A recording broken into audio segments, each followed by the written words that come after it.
네, 진보당 브리핑 시작하겠습니다. 부대변인 이미선입니다.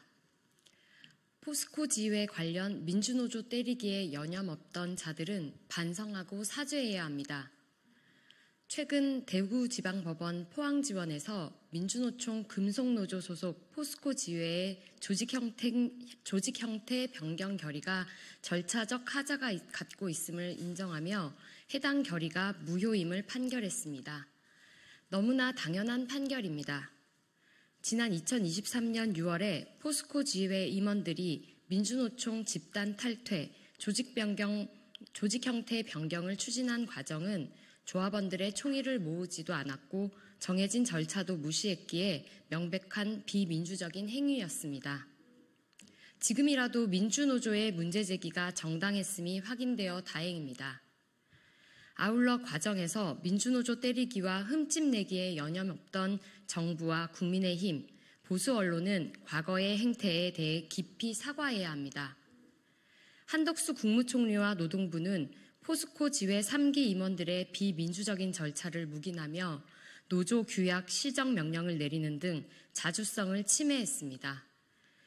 또한 국민의힘과 보수 언론은 강성노조의 진려 탈퇴, 낡은 이념 편향, 기득권 지키기에 혈안이 된 거대 노조라는 표현을 써가며 사안의 진실을 가리고 왜곡하고 노조 때리기에 혈안이 되었습니다.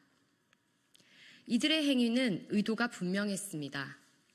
해당 사안을 이용해 민주노총과 금속노조에 대한 부정적 여론을 퍼뜨려 노동자들의 힘을 약화시키고 민주노조 운동을 억압하려는 것입니다.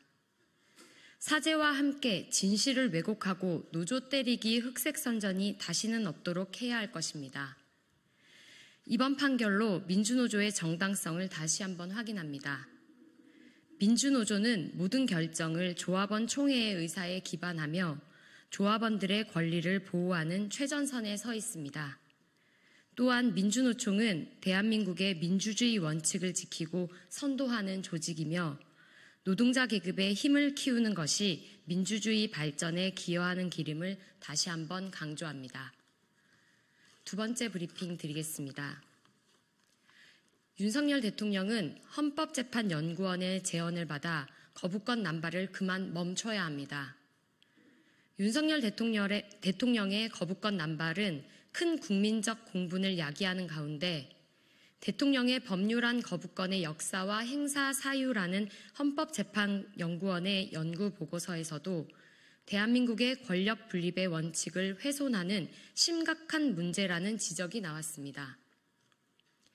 헌법재판연구원 책임연구관의 분석에 따르면 윤석열 대통령은 취임 이후 약 24차례에 걸쳐 거부권을 행사했습니다. 대통령의 정책과 맞지 않는 법률안에 대해 거부권을 행사함으로써 국회의 입법권을 부당하게 무력화시키고 개입했다는 평가입니다. 이러한 상황은 단순히 개인의 권한 남용을 넘어 정부의 민주적 운영을 심각하게 저해하고 있습니다. 국회는 국민의 대표기관입니다. 다양한 국민의 목소리를 반영해야 하며 대통령은 그 과정을 존중해야 합니다. 그렇기에 정책적 이유로 거부권을 행사할 경우 대통령은 법안의 문제점을 명확히 제시하고 헌법적 사유가 아닌 경우에는 더욱 신중하게 접근해야 할 필요가 있다는 것입니다. 하지만 윤석열 대통령은 거부권을 대통령의 입법권으로 이해하고 있는지 거부권을 남발하고 있습니다.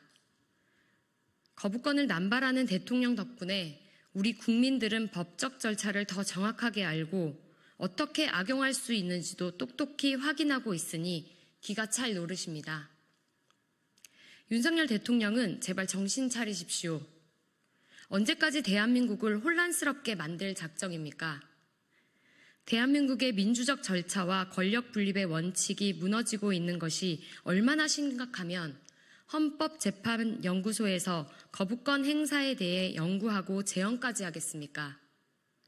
대통령은 국회의 다양한 목소리를 반영하고 국민의 기본권을 보호하는 역할을 다해야 합니다. 대한민국을 그만 망가뜨리십시오. 이상 브리핑 마치겠습니다. 고맙습니다.